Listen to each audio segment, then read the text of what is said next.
saya menyarankan kepada teman-teman saudara-saudara sealumni, tolong jangan seret nama besar guru kita terhadap polemik nasab. Tolong.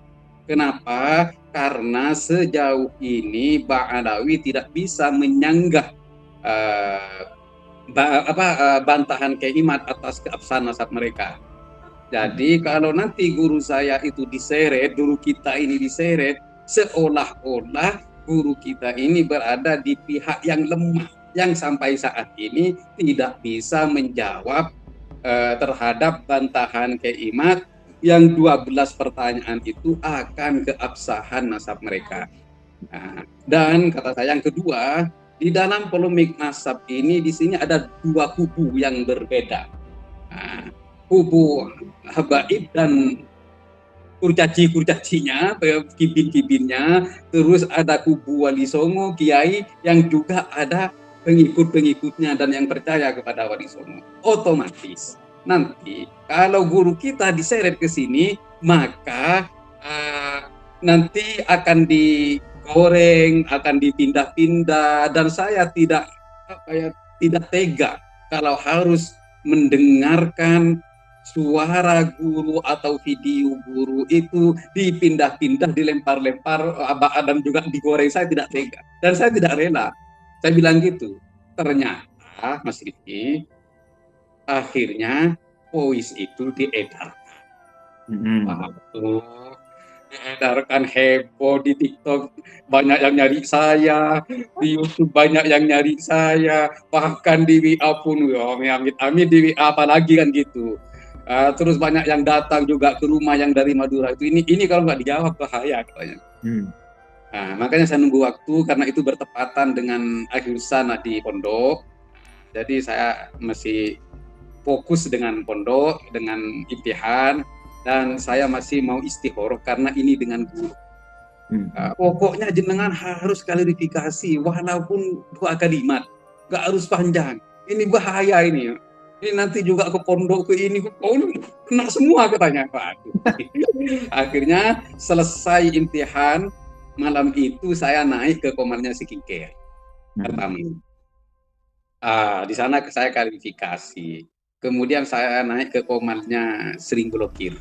Yang Sering Blokir. Saya juga klarifikasi besok malamnya. Baru di malam ketiga setelah imtihan itu, saya klarifikasi sendiri di YouTube saya itu. Akhirnya setelah itu saya nganter santri ke Ampel, kan besoknya pulangan, nganter Ustaz, saya nganter santri ke Ampel perpisahan itu. Ternyata ada juga di salah satu muhibbin kurcacinya Habib itu melaporkan juga di situ. Berarti selama ini tuduhan saya benar, tapi itu Mas Rifki. Bentar ya, izin potong. Maksudnya ngelaporin kemana? Ke guru satunya. Oh, iya. bukan ke yang Mekah, tapi ke yang lain. Enggak Mekah juga, tapi kan saya punya 4 guru di Mekah. 4. Ya. Tapi yang paling sentral itu 2. Jadi dilaporkan ke yang satunya ini. Akhirnya teman-teman telepon saya, Japri, kamu dilaporkan itu di grup depan. Saya kan masih fokus nganterin santri, teman-teman saya sendiri dan juga masih saudara. Saya tahu orangnya. Kemarin itu setelah acara Khol Sayyid di Malang, memang dia Japri saya debat bahasa Indonesia, bahasa Arab. Saya ladeni. Bahasa Arab, bahasa Indonesia saya ladeni, ya bahasa Arab saya ladeni, tapi bahasa Inggris bahasa Inggris saya nggak tahu. Nah, dari situ saya anggap selesai. Orang itu bencinya sama saya, karena kan saya jawab semua. Ternyata orang itu lagi yang melaporkan, ngirim video saya kalau nggak salah yang diupload di TikToknya Lora Ombul yang dulu jadi supir saya itu, yang ikut saya. Itu, terus dikirimkan ke Mekah, diterjemahkan bahwa saya di dalam video itu menyeret-nyeret nama besar guru saya. Ya marah. Akhirnya ya, karena guru saya itu nanya, untungnya masih nanya di grup kepada teman-teman, benarkah apa yang disampaikan Ja'far di video ini sesuai dengan apa yang disampaikan oleh si pengadu. Nah, dia jelaskan. Nah, akhirnya ya teman saya dari Sumeneb, dari Sampang ke Tapang itu turun tangan semua menjelaskan apa yang sesungguhnya. Akhirnya si pengadu itu marah dan menyuruh sekjen organisasi alumni itu untuk mengeluarkan saya. Saya bilang, Sudah mengeluarkan dari organisasi alumni. Dari organisasi, bahkan dari grup WA. Nah, gini kata saya, dia yang memfitnah saya, mengadu saya kepada guru, kok dia yang marah, kok saya suruh dikeluarkan. Saya bilang sama Pak Sekjennya itu, ya kalau kamu takut sama dia, saya bilang gitu, silakan dikeluarkan. Tapi nanti ke depan, kalau ada orang yang tidak cocok sama dia dan kelompoknya, dia punya kelompoknya, tidak cocok sama dia dan kelompoknya, maka dia pasti minta kamu suruh mengeluarkan santri tersebut. Ya bukan tambah besar organisasi ini, akhirnya mengecil karena setiap orang yang tidak cocok sama dia pasti minta disuruh dikeluarkan. Iya, begitu Mas Riki. Jadi semoga ini jadi jangan pernah takut untuk meneliti, dan jangan pernah takut untuk mengkaji, dan jangan pernah takut untuk memperdalam lagi apa yang kalian semua dapat dari pondok masing-masing. Kembangkan ilmu. Jadi kalau kita kembali ke Al-Quran, Iqra' bismi rabbikal ladzi khalaq, khalaqal insana min 'alaq, Iqra' wa rabbukal akram, alladzi 'allama bil qalam, 'allamal insana ma lam ya'lam. Di sini 'allamal insana ma lam ya'lam. Yang sebenarnya yang memberi pengetahuan itu adalah Gusti Allah melalui sebab jalur pengetahuan itu dari tangan-tangan guru jenengan. Jadi ketika Imam Syafi'i mengadu kepada gurunya Waqi', syakautu ila waqi'in bisu'i hifzi, fa amartu bi tarkil ma'asi. Jadi katanya Imam Syafi'i, setelah saya mengadu kepada guru saya tentang jeleknya hafalan saya, maka guru saya memerintahkan saya untuk meninggalkan kemaksiatan. Tinggalkan kemaksiatan. Kenapa? Li'annal ilma nurun wa nurullahi la yuhda li'asi. Karena sesungguhnya itu ilmu itu adalah nur Allah, bagian dari nur Allah, dan nur Allah itu tidak diberikan kepada orang yang bermaksiat. Nah, ini jelas. Jadi para santri, bukan saya mengajak kalian semua, jangan salah paham. Bukan saya mengajak kalian semua durhaka terhadap gurunya, enggak, melawan, enggak. Tapi dalam kajian dan penelitian. Saya melihat sudah video kalian semua di Bahsul Masail, hebat semua, tegas semua, dan bisa berdebat dengan para perumusnya dan narasumbernya, itu luar biasa. Makanya itu semua kembangkan. Hindari durhaka. Durhaka itu bedakan antara durhaka dan beda pendapat. Durhaka itu menyakiti guru. Berani terhadap guru itu durhaka. Tapi kalau cuma beda pendapat, seandainya tidak ada perbedaan pendapat antara Imam Syafi'i dan Imam Malik, maka tidak akan pernah lahir mazhab ketiga. Yang kedua, seandainya tidak terjadi perbedaan pendapat di antara murid dan gurunya, yaitu Abul Hasan Al-Asy'ari, pendiri mazhab akidah Al-Asy'ariyah Ahlus Sunnah wal Jamaah, gurunya itu adalah bapak angkatnya sendiri, Abu Ali Al-Dubai Mu'tazilah. Oleh karena itu, setelah Abul Hasan Al-Asy'ari mendampingi gurunya yang sekaligus bapak angkatnya, bapak tirinya, ya, karena ibunya Abul Hasan itu dinikahi oleh Abu Ali Al-Jubai. Siapa Abu Ali Al-Jubai itu? Abu Ali Al-Jubai itu adalah perumus Mu'tazilah. Perumus Mu'tazilah yang menjadi bapak tirinya Abul Hasan Al-Asy'ari. Nah, setelah berapa orang mengajukan pertanyaan kepada gurunya Abu Ali Al-Jubai dan tidak bisa menjawab dengan jelas, akhirnya Abul Hasan Al-Asy'ari mulai curiga dengan madhab gurunya itu.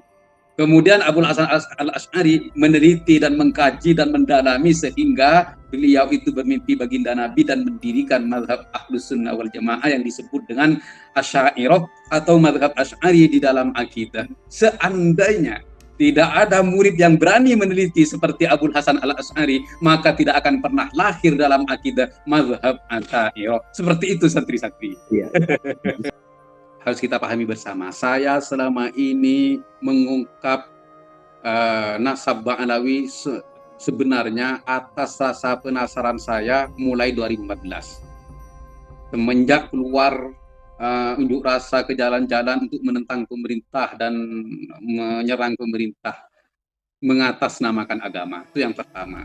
Yang kedua, saya melihat gerakan Ba'alawi ini membanding-bandingkan kiai, bahkan menjatuh-jatuhkan kiai, bahkan mencaci maki dan memisu-misu, hei anjing, hei babi. Ini yang membuat saya rasa penasaran. Tapi ya, karena sesuai apa yang disampaikan oleh guru saya dalam Poisan Beredar itu, ya ta'adab. Karena saya masih ya ta'adab dengan orang-orang yang diketahui sebagai dzurriyyah Nabi, saya tidak berani berbicara. Karena saya beradab dengan mereka yang dulu sudah masyhur diketahui sebagai dzurriyyah Nabi. Hingga keluarlah Kiai memecahkan semua masalah yang selama ini terselubung, yang selama ini bohong, dipecahkan oleh Kiai. Nah, di sini saya tertarik untuk mengkaji apa tesisnya Kiai itu, untuk menjadi pedoman dan dalil bagi saya bahwa mereka itu bukan dzurriyyah Nabi, hingga saya berani berucap. Saya kaji, saya kumpulkan kitabnya, saya kaji juga kitab-kitab yang lama, apakah apa yang disampaikan Kiai itu benar apa salah. Jadi saya bukan fanatik buta terhadap Kiai. Kalau Kiai itu salah, saya tidak akan pernah mengikuti Kiai.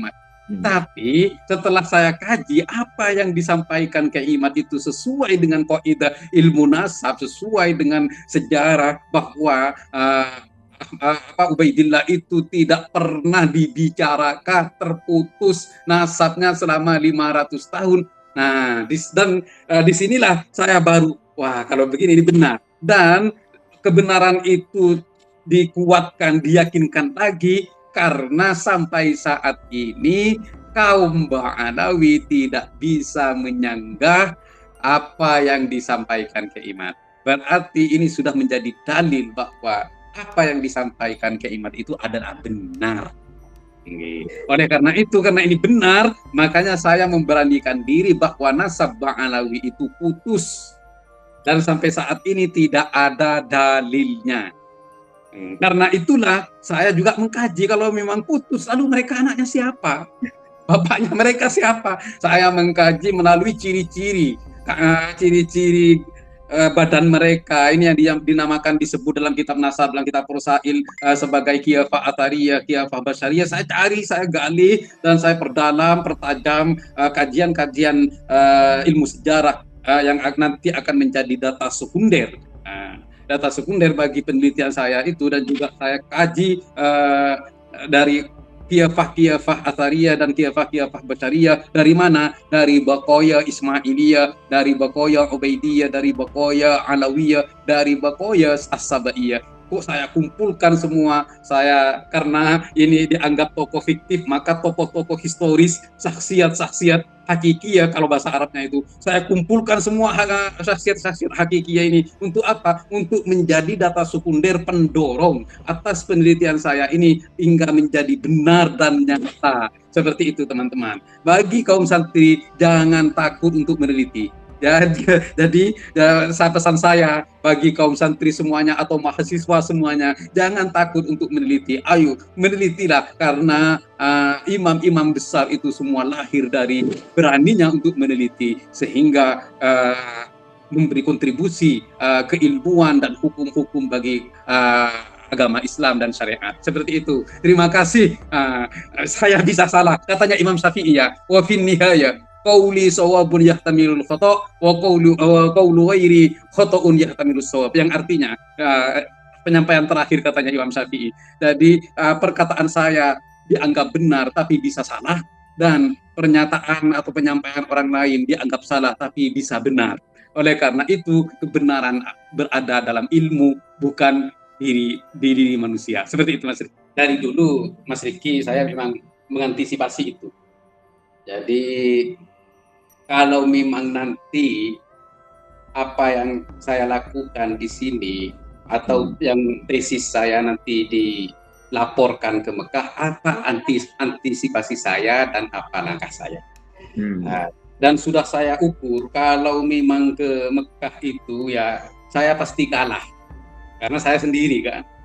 Ya, saya sendiri dan pengurus-pengurus di sana itu kebanyakan ya Ba'alawi. Oh gitu, bentar. Iya. Ya. Kok gimana ceritanya pengurusnya sebagian besar Ba'alawi ya? Ya memang Ba'alawi ini menurut saya hebat. Kenapa hebat? Jadi di mana ada tempat menurut dia ini gimana ya? Kalau ada tempat menurut dia ini menjadi lahan basah untuk pergerakan mereka, maka mereka akan menguasai tempat itu. Iya. Paham ya? Enggak, paham. Jadi dari dulu dari Maimun Al-Qaddah dan tim-timnya. Jadi memang yang mereka itu cari tempat-tempat strategis di dalam melancarkan dakwahnya. Nah, pondoknya Sayyid Muhammad ini memang salah satu tempat yang paling strategis. Iya, makanya mereka itu ada yang berkorban untuk diam di sana agar bisa menguasai tempat itu. Jadi dari santri pertama itu nggak pulang sampai sekarang. Coba bayangkan. Berapa puluh tahun yang lalu itu nggak pulang sampai sekarang. Ya anak-anak di sana ya untuk menguasai tempat itu, Mas Riki. Iya. Terus yang dari Solo itu juga ikut-ikutan nggak pulang di sana yang menjadi sekjen pengurus pondok sekaligus bendahara. Ya, yang dari Solo itu siapa? Ketua pengurusnya dari Bangil. Ya, Al Idrus. Kalau yang dari Solo itu kan Assegaf. Jadi memang mereka itu hebat, Pak. Kalau memang ini tempat ini nanti akan menjadi tempat strategis untuk dakwah mereka, untuk gerakan mereka, ya maka mereka mengorbankan dirinya untuk tinggal di sana, seperti itu.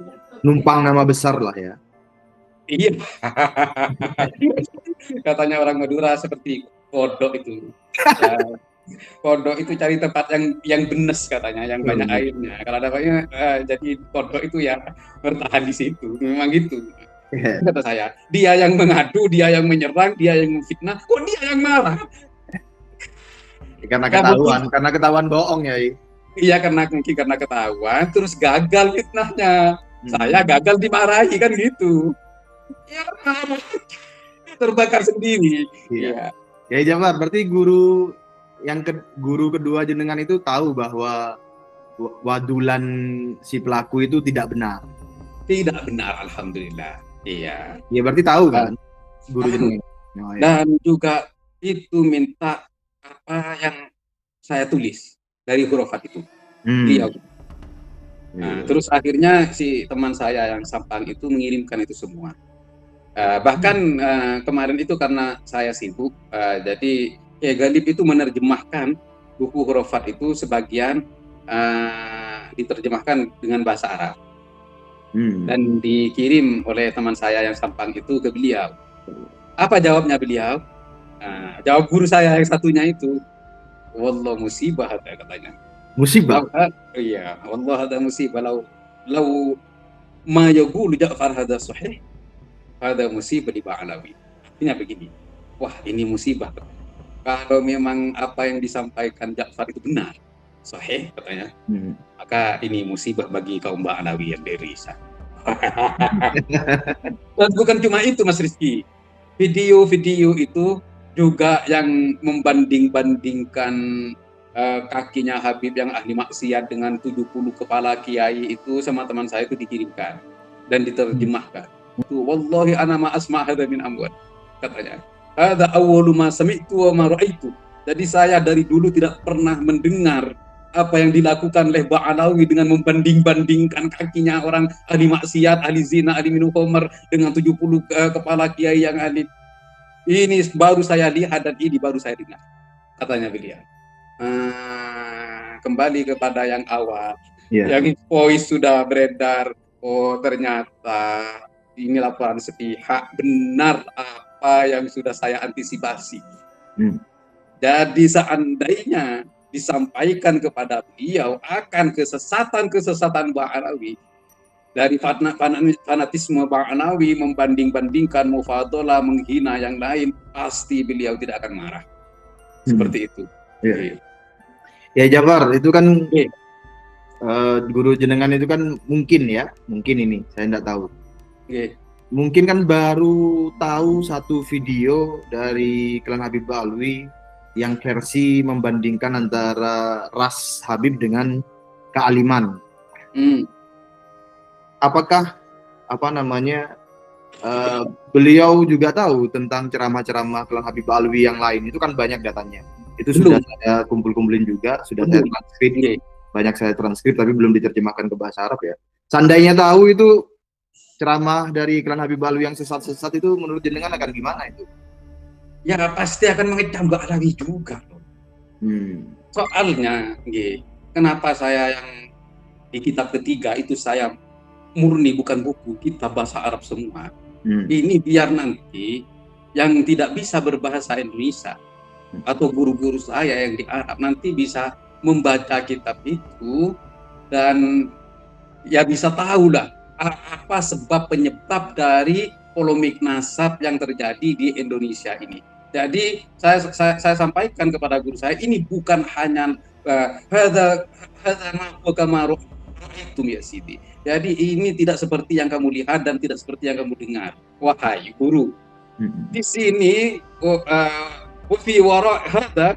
di balik ini adalah ada harokah yang tercium, adalah harokah Imamiyah Ismailiyah dari kelompok Syiah. Kami bisa memahami dari apa yang mereka sampaikan fil manabir fil mujtama'at atau fil hafalat. Jadi di dalam mimbar-mimbar khutbah, di dalam mimbar-mimbar pengajian, di dalam mimbar-mimbar acara pertemuan, perkumpulan, semua itu mereka di sini ada fihi tahrif.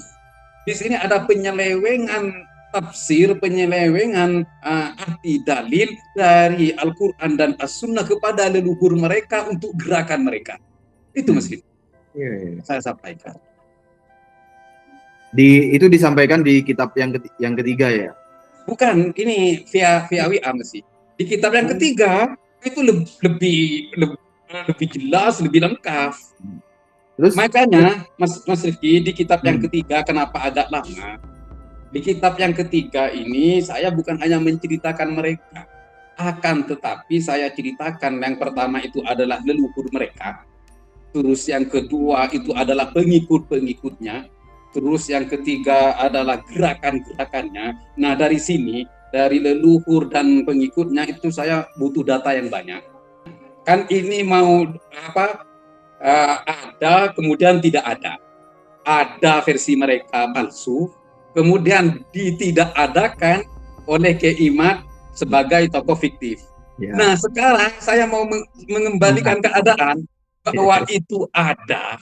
Oleh karena itu saya perlu data yang sangat konkret untuk membuktikan bahwa itu ada tapi dengan sosok lain, bukan Sayyid Ahmad bin Isa, tapi adalah sosok Maimun Al-Qaddah, kan itu.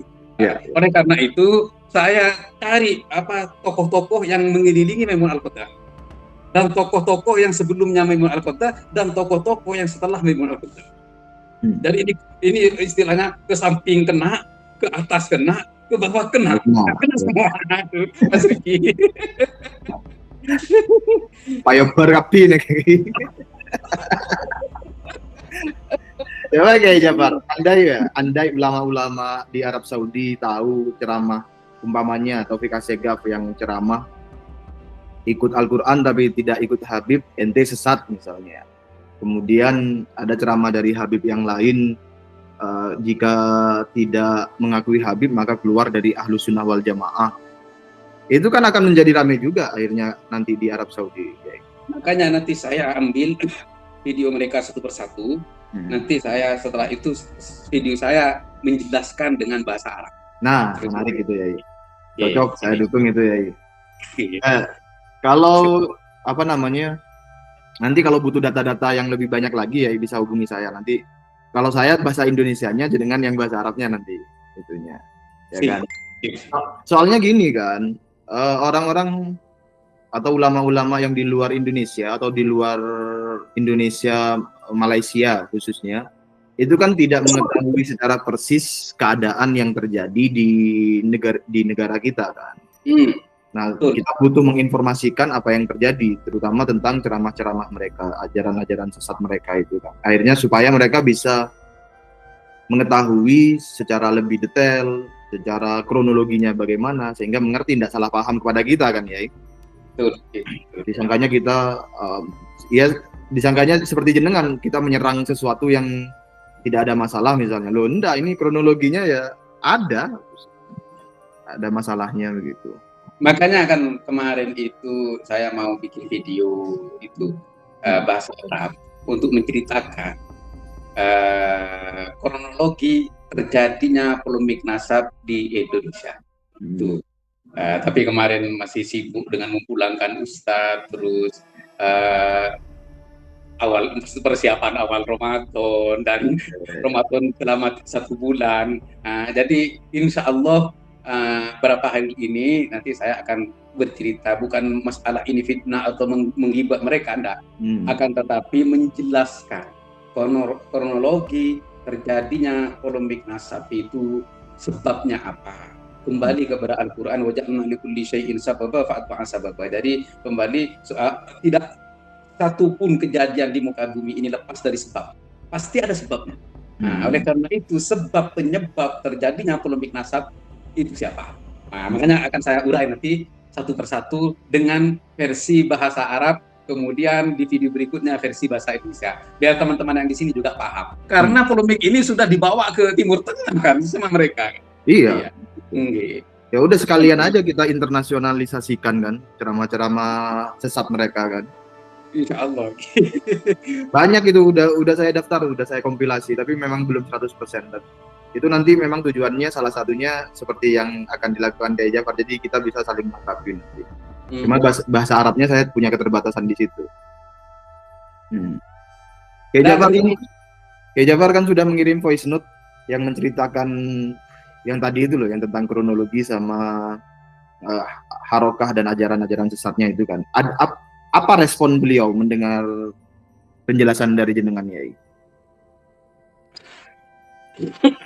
Gini, saya transit, bukan voice note, tulisan saya melalui teman saya yang di Sampang itu. Oh, terkait di transit dalam tulisannya. Saya selama ini masih diam, bahkan sudah ada dalam WA saya. Sekarang saya masih draft, belum saya kirim. Karena teman-teman ini biar menjelaskannya itu lebih leluasa. Jadi seolah-olah saya diam dulu. Gitu, Mas Rifki. Seolah-olah apa ya? Kurang jelas. Gimana? Tadi seolah-olah apa? Jenengan seolah-olah apa? Seolah-olah ini saya diam dulu. Karena kan yang dituduh saya kan, yang dilaporkan saya.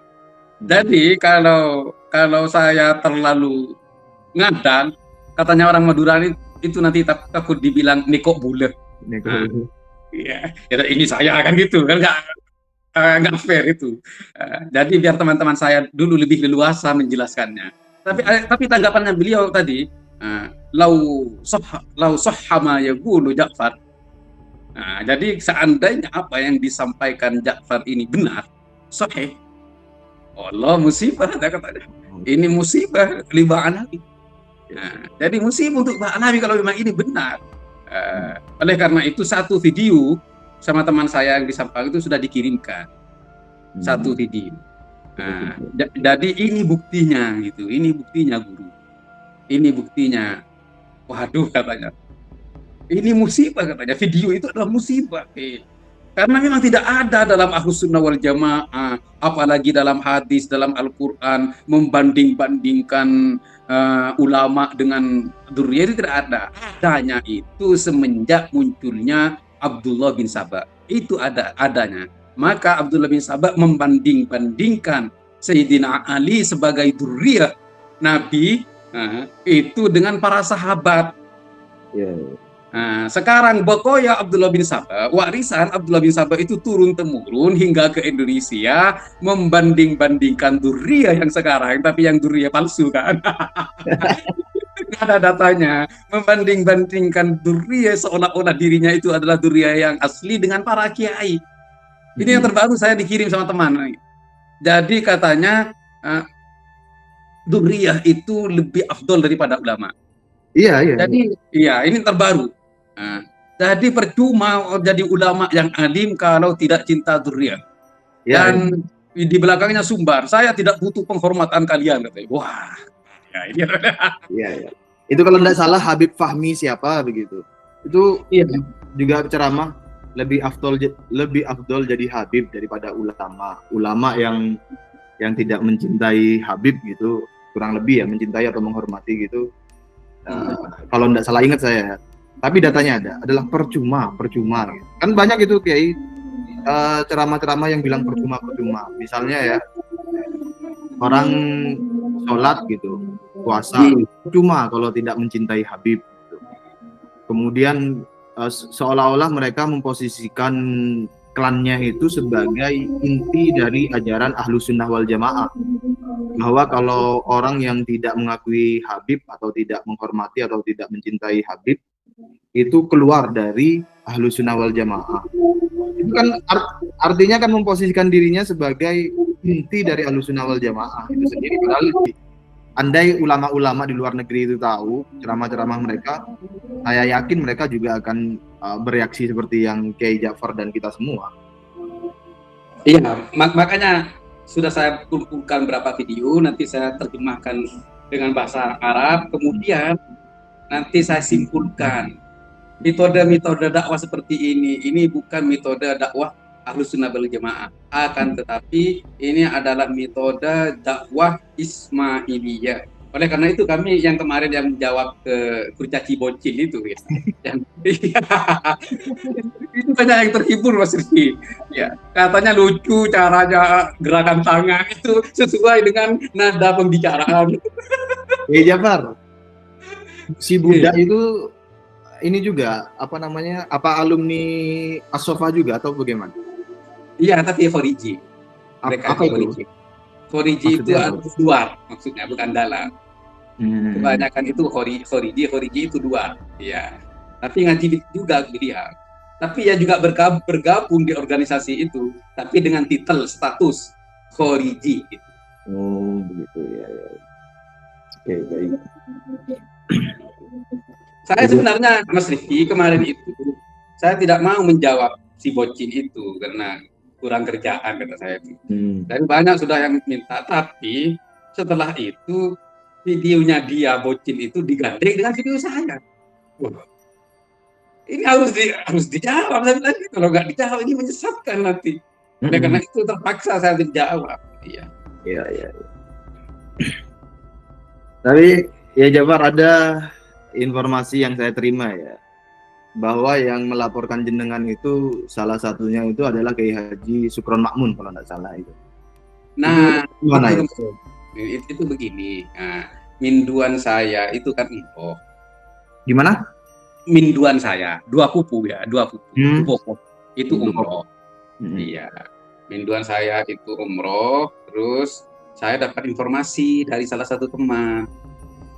Ini minduan jenengan umroh, terus katanya guru. Saya takut untuk menyebut namanya guru itu, takut dipelintir lagi nanti terjemahannya. Ketemu dengan guru kita menanyakan itu, katanya wah Majnun ada Ja'far, gila Ja'far itu katanya, kok bisa seperti itu. Oleh karena itu saya tanya, Adik, benar kamu katanya sekarang umroh? Iya, ini baru pulang dari pondok. Oh ya, terus apa yang disampaikan, apa beliau nggak nanya? Iya nanya panjang lebar. Nah tapi kan saya jawab sesuai dengan apa yang jenengan sampaikan ke saya. Kalau selama 500 tahun nasab Alawi itu maudhu, putus, tidak ada. Ya saya jelaskan itu Kak katanya. Semua saya jelaskan apa yang saya dengar dari kamu dulu ketika di mana. Oke. Terus apa katanya beliau? Beliau itu menggeleng-gelengkan kepala, musibah ini Fatihah katanya. Kan belum tahu kan? Iya. Oh, kalau begitu, coba saya kirimkan kesesatan-kesesatan Ba'alawi itu. Nah, saya kirimkan dari buku-buku hurufat itu, saya screenshot, enggak saya kirim PDF-nya Mas Rizky, karena di layout itu geser. Terus saya kirim, sampaikan ini ya. Nah, Ian besok saya ke sana katanya. Nah, terus akhirnya saya tanya besoknya, enggak ketemu katanya, tapi sudah saya sampaikan ke ketua pengurus yang di sana. Nah, tapi ini bukan Ba'alawi, yang satunya ini. Iya, Kalau iya. yang satunya ini jernih dari Ba'alawi, enggak ada Ba'alawinya sama sekali, jadi saya aman. Ya Iya. kalau yang di sini ya, di satunya lagi itu wah Ba'alawi semua yang menguasai. Ini yang menguasai ya kita saya maksudnya gitu. Iya, iya, iya. Ada sih Ba'alawinya satu dari Hmm. Semarang, satu cuma. Hmm. Karena kalau yang guru ini yang saya tinggal di sana, memang tidak begitu suka dengan Ba'alawi itu, ya kurang begitu suka. Kurang cocok lah ya gitu. Ya kurang cocok karena memang beliau itu bilang mutakabbirin, sombong-sombong semua. Oh, berarti tabiat atau watak mereka udah diketahui guru jenengan berarti ya? Iya, tapi bukan yang sekarang, abahnya dulu. Kan saya dulu di Iya. abahnya. Ya. Kalau yang sekarang enggak bilang seperti itu yang sekarang. Nanti dipelintir lagi, saya dilaporkan lagi, difitnah lagi gitu. Yang dulu. Bahkan teman-teman yang santri-santri kuno ya, santri-santri lama ya sana itu. Beliau itu selama saya 10 tahun itu satu kali pun tidak pernah membaca Maulid Simtuduror. Maulidnya Ba'alawi, tidak pernah, satu kali pun. Jadi yang beliau pembaca maulid kan, suaranya enak ya. Yang beliau baca itu cuma Ad-Daibai, Maulid Ad-Daibai dan Maulid Ad-Bersenji, seperti yang sudah dipakai oleh orang-orang Indonesia di sini. Kan baru sekarang Simtuduror itu, setelah ada santri-santri Yaman, baru sekarang banyak beralih ke Simtuduror. Kalau yang lama di Madura, Mas Rizky dulu masih kecil, nggak ada Simtuduror ya. Yang ada nggak pernah ada dengar Simtuduror itu, asing bagi kita. Jadi akhirnya saya nggak nanya loh tentang Ki Sukron Makmun itu Mas Rizky. Dia itu ngasih tahu ke saya, katanya teman-teman di pondok kemarin itu ada tamu. Siapa, saya bilang gitu. Ki Sukron Makmun. Terus bincang-bincang, ternyata Ki Sukron Makmun itu ngasih tahu, min auladikum katanya. Jadi anak didik jenengan ada yang terpapar oleh Kiai Imad, terus dan menjadi pengikutnya Kiai Imaduddin Hadayah, digitukan. Siapa ditanyakan? Ja'far Madura. Waduh. Terus gimana beliau? Ya saya ada fotonya. Ya, di HP ini ada fotonya tentang laporan itu. Dan saya juga melihat foto itu di grup alumni. Dikirim kalau ada tamu Ki Sukron Makmun dan rombongan ke sana. Tapi waktu itu saya nggak tahu kalau itu melaporkan saya, nggak ada di grup itu.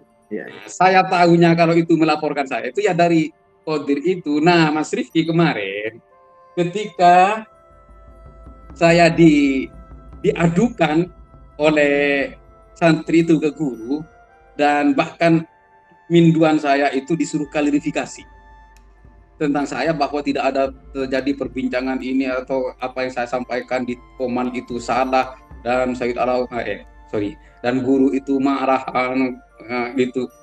Aduh, saya voice di grup, kok kamu jadi pengkhianat, saya bilang gitu. Bukti-buktinya belum saya hapus. Voice saya dengan jenengan ini masih ada, dan buku hurufat itu masih ada, makanya saya screenshot. Setelah saya screenshot, saya kirim sebagai bukti kalau sudah terjadi komunikasi di antara saya dengan minduan saya itu.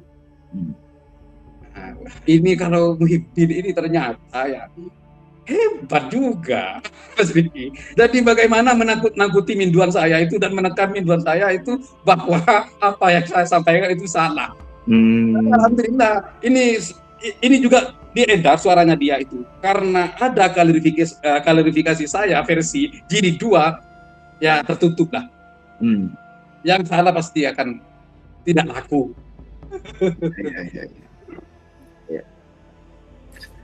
Kita ini apa namanya? Kita baca-bacakan komentar dulu ya. Oke. Ada lagi yang mau sampaikan nanti ya setelah baca-baca komentar ya. Iya. Sopian Bandung, Cigon Dewa Rahayu hadir Gus. Anggriawan Pujiarto Rahmat Jati hadir. Temanggung hadir. Duta konser Assalamualaikum Gus dan Mas Rizky.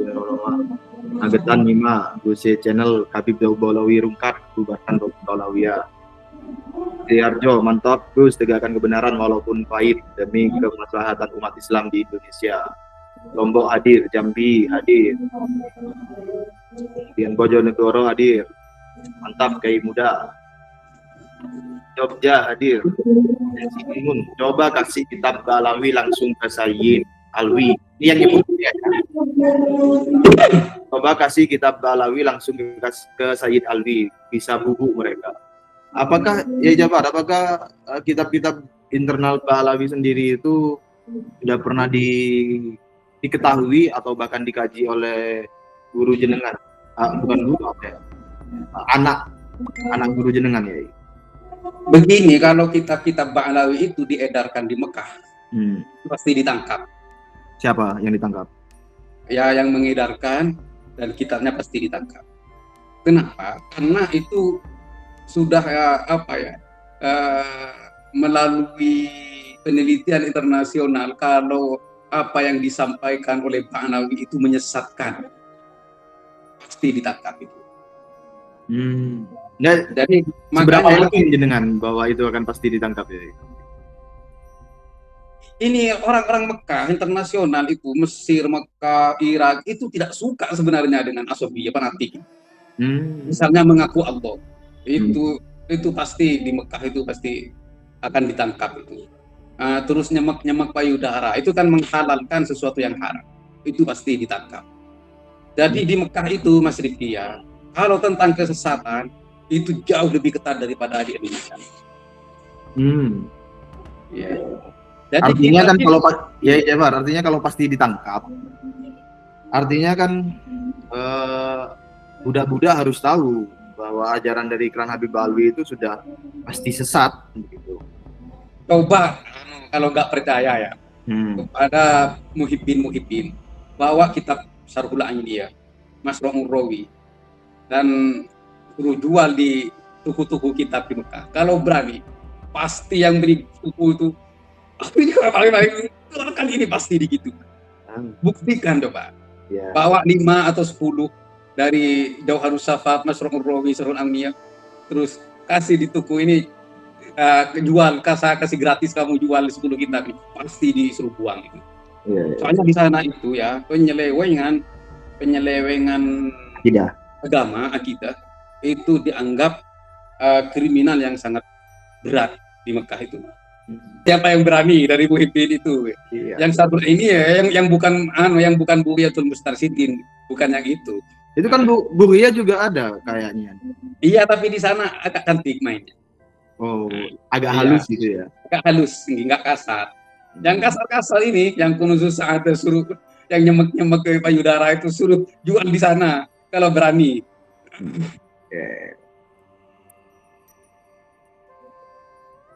Nah, saya ngidupin rokok dulu. Kemudian saya lanjutkan. Culture Javanese, saya menggunakan potongan video tapi melalui remix, jadi otomatis sudah tertaut dengan sumber aslinya. Mila Jeddah, dari Mila Jeddah. Terus sampaikan kebenaran, jangan sampai betul rungkat, karena bisa eksis para kabib pendosa dan peropat bisa ruwet kabib. Kamal Niam, Assalamualaikum ya Jafar Sodik, salam dari Kudus Jateng.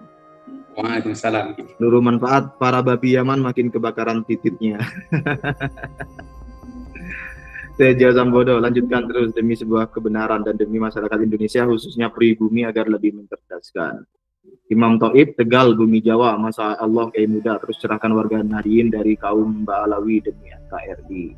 Dancing in Moon, pembentukan RA Rodatul Atfal, maksudnya gitu ya, Rodatul Alawiyah. Di awalnya aja sudah dikirimkan Syekh Surkati langsung dari Mekah yang membuat langsung kehancuran paguyuban Ba'alawi, dan sekarang terulang lagi bubuk Ba'alawi di zaman. Ya, ini terulang kembali, dan kalau terus menerus polanya itu tidak ada ulang lagi di masa depan dengan lebih baik. Kemudian ada Yuri dari Indonesia, Pak Yai Guswa dan Mas Riki hidup gaib di bumi Nusantara. Hari Kuncoro ikut menyimak dan terima kasih atas pencerahannya Kiai Jafar dan para Kiai Nusantara yang jujur menyampaikan informasi polemik nasab ajaran Khurafat Biologi. Sunardo Hadi, jangan kasih kendor demi generasi muda ke depan dari pembodohan kabib-kabib Yahudi Yaman, sang pembohong laknatullah. Jainuddin, Mbak Alawi tidak ada hak istimewa sebagai WNI, status keluarga negaranya masih WNA, gara-gara moyangnya tidak mengakui kemerdekaan Indonesia dan tidak mendaftar kewarganegaraannya. Ya, mudah-mudahan nanti bisa dikabulkan oleh Mahkamah Konstitusi. Kemudian Fast Boys, libas tuntas Balwi, tidak tawar-menawar. Bomis polos, wali Adkom tobat 1 bulan hadir. Dan singgung saya aneh dengan PBNU yang terlalu sombong dengan polemik nasab ini. PBNU yang sekarang memang bukan jabatan untuk umat, tapi jabatan untuk politik yang minim ilmu. Capek lihat kelakuan PBNU. Ini suara dari publik ya. Sopir Gai, kapan klan Bakul Sawi yang merongrong NKRI ini diganyang? Santri sudah nggak tahan ini. Purwa Prawira maju terus Kiai Nusantara lawan klan-klan dobol. Ngaku cucu Nabi, tingkah lakunya jauh dari Nabi. Dasar klan paling sombong sedunia. Iya, sedunia itu. Iya, sedunia. Benar itu. Kemudian M. Hamzah Ar-Rahman, lebih baiknya bongkar dan ratakanlah makam-makam palsu yang tidak jelas, apalagi lewat mediasi goib dan lewat mimpi-mimpi halu, tahayul, dimanapun tempat dan makam palsu itu ada. Marga Baklawi pura-pura baik, pintar, licik, framing. Ahmad Musli pengen ikut berjuang Gus, tapi nggak punya kemampuan. Berjuangnya melalui medsos saja. Jadi dibikin short atau TikTok, video-video sesat dari Balawi itu disebarkan. Jadi begitu di medsos kita ramaikan. Bomis polos sudah tadi. Kemudian Fast Boy, sehat-sehat wahai pejuangku. Barokah ilmu, saya orang Madura, dukung Kiai. Salam Barbadrun, Wonosobo, no Balwi, adem ayem. Iya, kalau tidak ada Balwi itu malah adem ayem. Kalau ada Balwi itu musibah itu ya. Musibah. Musibah. Itu kan doktrinnya itu ya, kalau ada Habib Balwi di suatu kampung, maka kampung itu akan aman, akan berkah gitu. Malah sebaliknya, musibah itu. Kasmuri, mantap Yai, teruskan perjuangan. Haris Kureisi, Bali ikut nyimak Gus. Priyadi Marirjan, Mbak Lawi digugat ke MK tentang status kewarganegaraan. Klaten hadir. Oh, halo Klaten. Fitnawati keren, kayak Haji Jafar. Perjuangan panjenengan pasti mendapat balasan yang sangat mahal dari Yang Maha Kuasa. Amin. Amin. Rosi Aska, imam untuk sekte anak-anak. Kemudian Purworejo hadir. Ana Anta, agendakan pertemuan Kiai Imad dengan Sayyid Alwi Gus. Ya, mungkin nanti ke depannya ya, entah kapan ada waktunya, insyaallah ke internasional. Mudah-mudahan bisa umroh bersama Kiai Imad, kemudian bisa menghadap kepada guru-guru yang di Mekah dan menceritakan dan membawa kitab-kitabnya itu. Iya. Kita adakan seminar aja di sana ya sekalian ya. Biar bersih sekalian kan. Ini begini Mas Rizky, kan saya setiap malam itu kan ya kadang-kadang bergabung dengan para peneliti di Timur Tengah itu. Jadi sebenarnya mereka itu juga gelisah. Dan sekarang ini di Timur Tengah itu penelitian bukan ke nasab, akan tetapi penelitian itu ke hadis-hadis palsu yang sudah diselip-selipkan oleh gerakan Imamiyah, Ismailiyah itu terhadap kitab-kitab yang ada. Terus misalnya hadis laula kama khalaqtul aflak, terus itu juga hadis Ahlul Kisah, Ahlul Bait itu. Ini sudah jadi perdebatan hangat di Timur Tengah. Saya mengikuti itu. Dan saya dikasih data-datanya, data-data lama, data-data kuno, bahkan juga data-data Sahih Bukhari yang belum tersentuh oleh Imamiyah. Ya, terus juga saya dikasih data-data bahwa Imam Bukhari itu sedikit sekali meriwayatkan hadisnya dari Al-Bait. Di situ ada apa ya? ada angkanya. Kalau Imam Bukhari itu mengambil hadis dari Sayyidina Ali itu 27 hadis hanya. Terus dari Sayyidina Hasan kosong. Dari Sayyidina Husain itu hanya 2. Terus dari Muhammad Al-Baqir ini Muhammad Al-Baqir ini ternyata yang memberi lakop Al-Baqir itu adalah Abdullah bin Sabah. Bakir ini perut sapi. Jadi saking alimnya, saking luar biasanya, bahkan cuma bukan alim tentang kitab, alim semua ilmu, makanya dikasih judul Al-Baqir. Nah, jadi di Islam itu walaupun ini Ahlul Bait, kita tidak boleh berlebihan. Sesuai dengan faktanya dan datanya. Untuk menanggapi kalau Ahlul Bait harus dipuji sedemikian wownya, nggak usah seperti itu. Itu Islam Ahlus Sunnah wal Jamaah. Nah, jadi dari Al-Baqir ini hanya 25. Dari putranya Ja'far Shadiq itu 0. Tidak pernah, ini kan yang dianggap imam. Nah, dan juga saya mengkaji sejarah-sejarah tentang pertikaian antara Sayyidina Muawiyah, Sayyidina Ali. Jadi saya juga ambil dari semua sisi. Dan yang di tengah, ada yang pro Sayyidina Muawiyah tidak suka dengan Sayyidina Ali, ada yang pro dengan Sayyidina Ali tidak suka dengan Sayyidina Muawiyah, ada yang di tengah. Saya ambil semua itu, dan cerita-cerita itu pasti berbeda. Yang pro pasti akan menjelekkan yang dibenci, dan sebaliknya. Seperti itu, Mas Riki. Biar apa? Biar pengalaman saya ini luas. Biar hanya tidak membaca yang pro Sayyidina Ali saja atau yang pro Sayyidina Muawiyah saja. Jadi semuanya itu saya tahu, dan perbedaannya itu di mana? Di situ. Kiai yang menolak pencerahan dari Kiai Madudin biarkan saja, karena sudah terdoktrin akut sama Balawi. Lebih penak beri pencerahan pada yang masih awam. Ya, betul. Kemudian Junaidi dari Tangerang Selatan hadir. Tegal Jakarta hadir. Mursalin 1980, tolong si Wafi ditaubatkan Gus. Ya sudah, biarkan sajalah. Yang tidak bisa diselamatkan tidak usah repot-repot. Iya, la ikraha fiddin katanya. Tidak ada pemaksaan di dalam agama ini. Muhibin sejati, saya mantan Muhibin. Nah, ini testimoni nih. Saya mantan Muhibin, lama jadi pengikut Habib. Memang apa yang disampaikan betul semua, dan saya bisa menyimpulkan para Habib itu gerombolan para pendusta. Nah, ini dari mantan Muhibin. 2 Miss Polos, Taki Hayyan, pemilik kitab Karomah Habib bisa mundurkan pesawat. Ya itu ada juga itu. Karomah mundurkan pesawat. Itu mau saya itu kalau ini saya bahas sedikit ya. Di ceramah yang mundurkan pesawat itu katanya saksinya adalah Habib Syekh. Habib Syekhnya masih hidup ya kan. Jadi kita bisa tanyakan ke Habib Syekh itu para budak, tolong tanyakan. Benar apa enggak? Biar jelas. Kemudian M. Hamzah Rahman, lanjutkan para kiai-kiaiku NKRI tercinta, salam Pancasila, Bhinneka Tunggal Ika UUD 1945. Salam NKRI harga mati, bravo Trio Madura Batu Ampat, lanjutkan kebenaran ilmiah dengan data manuskrip hujjah asli hak. Purwa Prawira, klan gila kehormatan demi nafsu duniawi. Fadli Suwandi, nasab palsu Balwi sudah selesai, tinggal negara harus tegas tentang pemalsuan makam, membelokkan sejarah bangsa Indonesia. Semua kegiatan klan Balwi di Indonesia harus dilarang, bubarkan RA. Oke. Mursalin 1910, segera tobatkan si Wafi Gus, tolong Gus.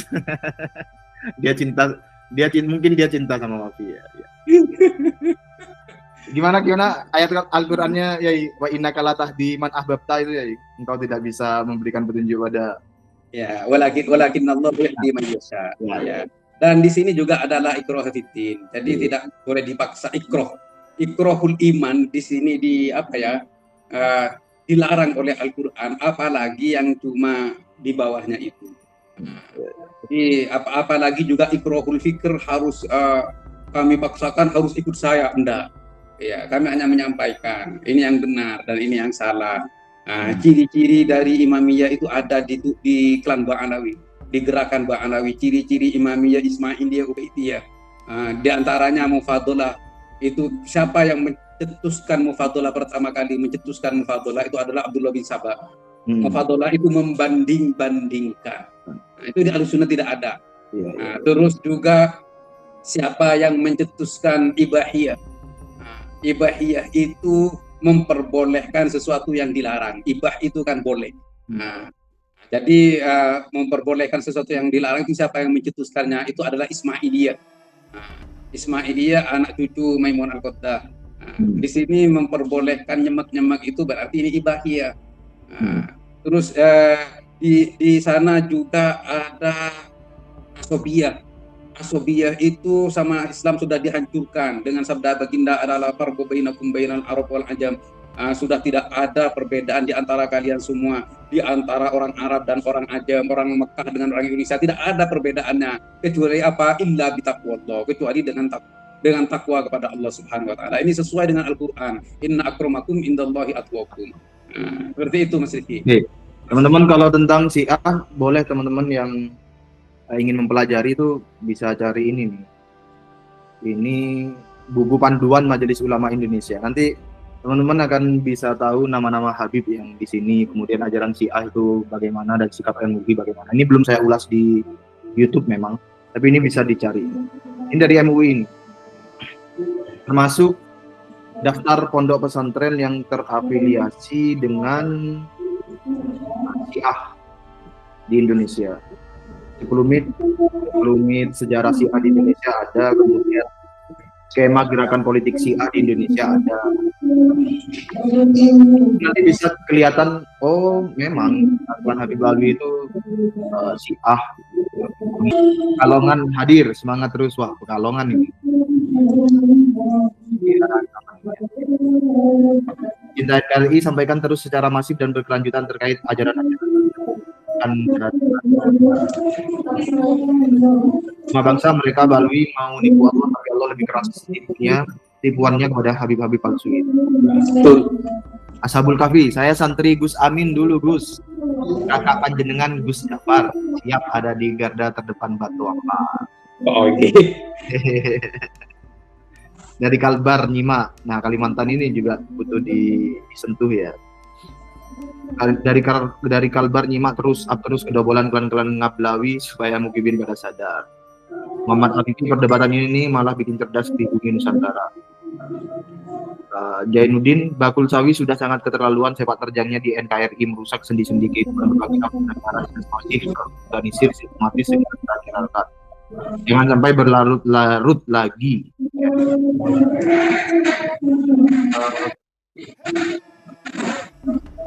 Batang Jateng hadir, kemudian wah ini banyak sekali ya. Ini saya bisa membacakan semuanya, teman-teman, mohon maklumnya. Oke, Jafar tadi yang mau disampaikan apa Oke, Jafar? Oke. Ini kemarin ini 4 hari yang lalu banyak yang japri ke saya, katanya saya durhaka terhadap itu. Jadi guru saya itu sekarang voice-nya dipelintir, dipindah-pindah, itu karena sebab saya. Akhirnya saya jawab satu persatu mereka yang japri itu saya jawab. Yang durhaka itu siapa? Saya mulai bicara, mulai turun dalam polemik nasab, tidak pernah saya menyeret guru saya atau menyerang guru saya.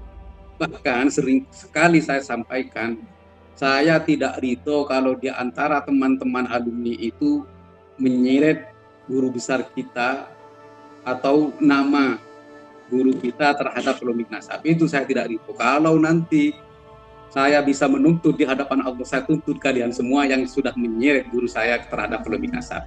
Karena guru saya itu tidak tahu menahu terhadap polemik nasab, dan guru-guru kita ini di Mekah tidak pernah ikut-ikutan terhadap polemik nasab. Itu yang pertama. Yang kedua, yang melakukan itu siapa? Maksud saya, yang melakukan penyebaran voice itu siapa? Itu yang harus dicari. Karena dia pelakunya. Dalam hukum agama maupun hukum negara, tidak ada orang itu dihukum atas perbuatan orang lain. Dalam Al-Quran sudah jelas, wala taziru waziratun wizra ukhra. Tidak boleh dosa itu dibebankan terhadap orang lain, tidak bisa. Jadi pelakunya siapa? Pelakunya itu sudah disebut dalam voice itu, namanya Andi. Ya cari dong Andi itu. Panggil Andi itu. Kenapa kamu menyebarkan voice itu? Saya tahu, seandainya saya seperti kalian, para kibin-kibin, saya tuntut. Tapi kan saya tidak seperti kalian. Saya legowo, saya di framing, saya diam. Hanya saya jawab. terhadap trainingan itu. Nah, seandainya saya mau nuntut, saya nuntut loh. Yang menyebarkan dia, yang marah dia, yang menuntut dia, padahal yang diserang saya, yang dipremi saya. Yang pantas itu saya yang nuntut, saya bilang gitu. Sudah kalian cari ya, saya bilang gitu. Bahkan saya sampaikan melalui media kepada pengurus-pengurus besar organisasi Santri Mekah itu, tolong kalau mau diadili saya siap. Saya seorang laki-laki saya siap, tapi yang menyebarkan voice itu hadirkan. Kalau yang menyebar voice itu tidak dihadirkan, nah berarti ini bukan pengadilan, gitu. Saya siap diadili, tapi yang menyebarkan voice itu hadirkan.